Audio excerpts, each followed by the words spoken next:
नमस्कार. श्री स्वामी समर्थ. शोध अस्तित्वाचा या आपल्या चॅनलमध्ये तुमचे सगळ्यांचे स्वागत करते. तुमच्या इच्छा सगळ्या स्वामीच्या कृपेने पूर्ण होत हीच स्वामीचरणी प्रार्थना करते. भक्तांनो, आज आहे गुरुवार. तुम्हाला गुरुवारच्या खूप खूप शुभेच्छा. तुम्हाला आजचा गुरुवार खूप छान, खूप आनंदात आणि आरोग्यदायी जावो हीच स्वामीचरणी प्रार्थना करते. आणि आपल्याला वाटतं की आपल्या घरामध्ये काही संकट आहेत किंवा आपल्याला कुठल्या नोकरी संबंधी काही प्रश्न आहेत, तर जर मी ही सेवा केली तर माझे प्रश्न सुटतील का?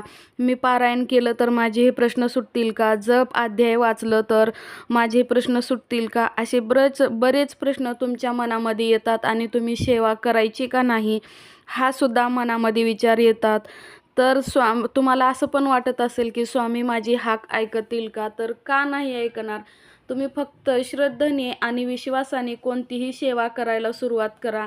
तुम्ही स्वामींना जास्त काही नाही देऊ शकत किंवा जास्त आपण स्वामींना देणारे कोण आहोत? खरं तर स्वामीच आपल्याला सर्व काही देतात. पण त्यातल्या त्यात आपल्या घरामध्ये आपण जेवढं श्रद्धेने होईल तेवढी आपण पूजा, त्यांची सेवा जर केली, आपण फक्त त्यांना एक चुटकीवर साखर किंवा एक चमच्यावर जरी साखर नैवेद्य म्हणून ठेवला तर स्वामी आपल्या सगळ्या इच्छा नक्कीच पूर्ण करतात. तर बघा, तुमच्या घरामध्ये जर स्वामीची फोटो किंवा मूर्ती असेल, तुम्हाला जर काही संकेत भेटत असतील, तुमच्या घरामध्ये हे संकेत तुम्हाला जाणवत असतील, तर तुम्ही त्याच्याकडे दुर्लक्ष करता. तर हा कुठून तर वास येत असेल किंवा कशाचं तर फूल पडलं असेल किंवा काहीतरी, म्हणजे मनामध्ये असे तुम्ही मग विचार करणार नाही की हा स्वामी आपल्यासोबतच आहेत. तर स्वामी आपल्यासोबत असल्यावर आपल्याला हे संकेत आपल्या घरामध्ये मिळतात. तर आज आहे गुरुवार आणि गुरुवारची बघा माझी सगळी देवांची पूजा झालेली आहे आणि आज शेवटी म्हणलं स्वामींना करावं. दररोज अगोदर स्वामींची करून घेते, पण आज शेवटी स्वामींची आंघोळ घालायची होती. तर स्वामींचे फोटो मूर्ती असेल तर तुम्ही दुधात दह्याने अभिषेक करू शकता किंवा फक्त पाण्याने सुद्धा करू शकता. आणि फोटो असेल तर स्वच्छ पुसून घ्यायचा आहे. स्वामींना आपल्याला अत्तर लावायचं आहे, अष्टगंध लावायचा आहे आणि तुमच्याकडे जे कपडे असतील, वस्त्र असतील त्यांच्यासाठी ते तुम्हाला त्यांना घालायचे आहेत. तर मी स्वामींसाठी बघा एक छानसा हार आणलेला आहे. हार मला खूप आवडला, खूप मोठा आहे, पण चालतो असू दे, छान वाटतोय स्वामींना, त्याच्यामुळं मला खूप आवडला म्हणून मी आणला. तर आपल्याला अत्तर, अष्टगंध सगळं लावून घेतल्याच्या नंतर आपल्याला काय करायचं आहे, जर तुम्ही देवपूजा करत असाल, देवपूजा करत असताना तुम्ही जर अगरबत्ती लावली नसेल किंवा धूप लावला नसेल आणि अचानक जर तुम्हाला वास येत असेल, तर तुम्ही समजून जायचं की स्वामी तुमच्यासोबत आहेत. पण आपण काय करतो, कुणीतरी लावला असेल किंवा कुठून तरी लांबून वास येत असेल असं आपलं लक्ष जातं. माझं पण बऱ्याच वेळेस होतं, बऱ्याच वेळेस वास येतो, पण कुणीतरी लावला असेल असं शंका मनामध्ये येत होती. पण नंतर समजल्यानंतर मग आता नाही. आता म्हणजे एक वेळेस इतका वास येतो, इतका छान सुगंध सुटतो ना, खूप छान सुगंध येत असतो. तर हा एक पहिला संकेत झाला. दुसरा संकेत आहे, आपण देवपूजा ज्यावेळेस करतो त्यावेळेस आपण देवाजवळ दिवा लावतो.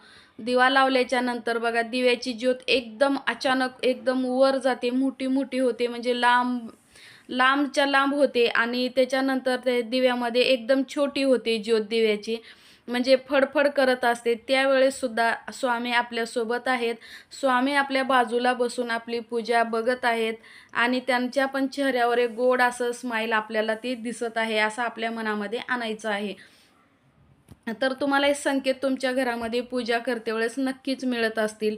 त्याच्यानंतर जर तुम्ही संध्याकाळी किंवा सकाळी पूजा करते वेळेस, आरती करते वेळेस एखादी स्त्री, लहान मूल कोणी जर आलं, तर त्यावेळेससुद्धा समजायचं की स्वामी तुमच्या सोबत आहेत.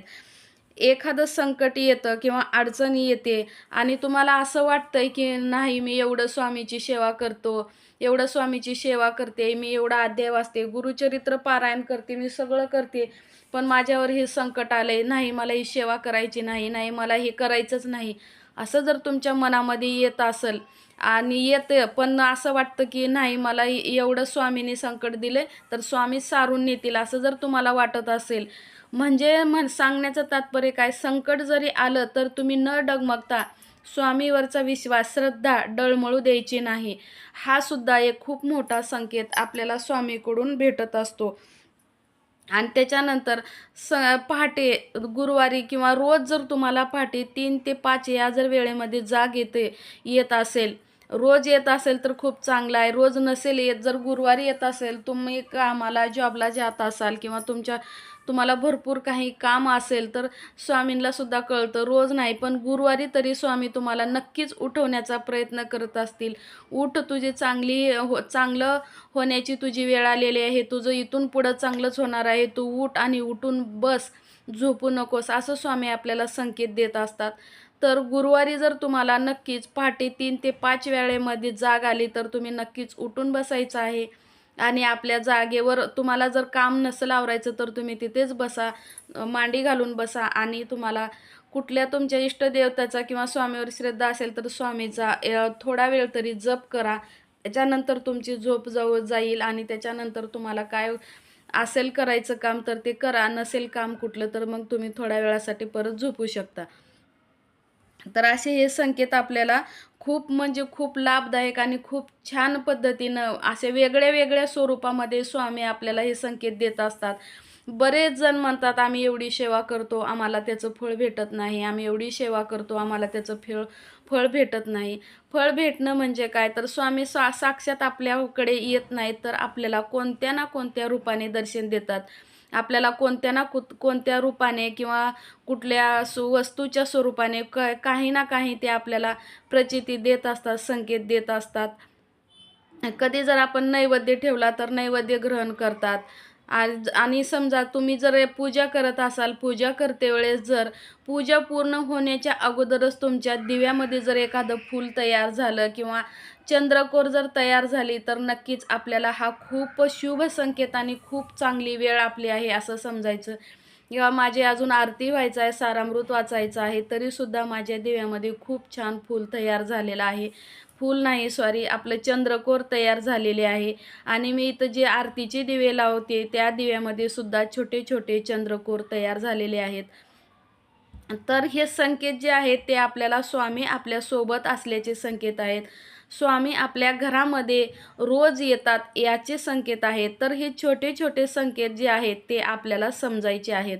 म्हणजे बघा, देवपूजा ज्यावेळेस आपण करतो त्यावेळेस ते दिव्यावरचं देवावरचं कुठले बी असू द्या, देवावरचं जे फूल असतं ते अचानक खाली पडतं, तिथंच पडतं किंवा पूर्ण आपल्या समोरसुद्धा येऊन पडतं. एवढा मोठा किंवा देवाला जरी आपल्यापासून खूप दूर असला तरीसुद्धा आपल्या समोर ते फूल येऊन पडतं. तर हे किती मोठं संकेत आहेत आपल्यासाठी. फक्त आपल्याला जे संकेत आहेत स्वामींचे ते आपल्याला समजून घ्यायचे आहेत. ज्यावेळेस तुम्ही हे संकेत समजून घ्याल, ज्यावेळेस तुम्हाला वाटेल, अरे हो, माझ्या घरातसुद्धा स्वामी येतात, माझ्या घरातसुद्धा स्वामीचा निवास आहे, असं ज्यावेळेस तुम्हाला वाटेल त्यावेळेस तुमच्या मनाला तुमच्या किती आनंद होईल. तर हे जे छोटे छोटे संकेत आहेत ते तुम्हाला समजून घ्यायचे आहेत. देवपूजा झाली आहे आणि माझी पूर्ण देवपूजा झालेली आहे.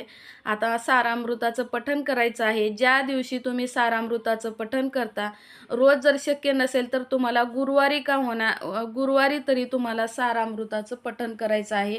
1 ते 21 अध्याय आहेत ते तुम्हाला वाचायचे आहेत किंवा रोज 3 अध्याय वाचायचे आहेत किंवा एका दिवसामध्ये 3 अध्याय, असं करून 7 दिवसामध्ये तुम्हाला 3 पारायणं होतील. जर संकल्प सोडून तुम्ही हे जर केलात तर तुमची प्रत्येक इच्छा पूर्ण होत असते. आणि त्याच्यानंतर सगळ्यात महत्त्वाचं काम, तुम्हाला रोज जरी नैवेद्य दाखवणं होत नसेल तर तुम्ही गुरुवारच्या दिवशी का होईना स्वामींना नैवेद्य दाखवायचा आहे. त्यांच्यासाठी तुम्हाला काही ना काहीतरी बनवायचं आहे की आज स्वामीला नैवेद्य दाखवायचं आहे, असं म्हणून तुम्हाला काहीतरी स्पेशल बनवायचं आहे आणि स्वामींना नैवेद्य दाखवून थोडा वेळ तिथंच ठेवायचं आहे आणि त्याच्यानंतर तेच ताट घेऊन आपल्याला ते जेवण सगळं ग्रहण करायचं आहे. म्हणजे आपल्याला ते ताट घेऊन जेवायचं आहे. ते अन्न जे आपण देवापुढं ठेवलेलं असतं ते भाजीमध्ये टाकू नका किंवा भाजी जर टाकलं, भाजी शिल्लक राहिली तर आपण टाकून देतो, त्याच्यामुळं आपल्याला ते टाकायचं नाही. तर हा एक तुम्हाला गुरुवारचा नियम पाळायचा आहे. आणि अशा प्रकारे तुम्हाला संकेत भेटत असतील तर नक्कीच सांगा. श्री स्वामी समर्थ. जय जय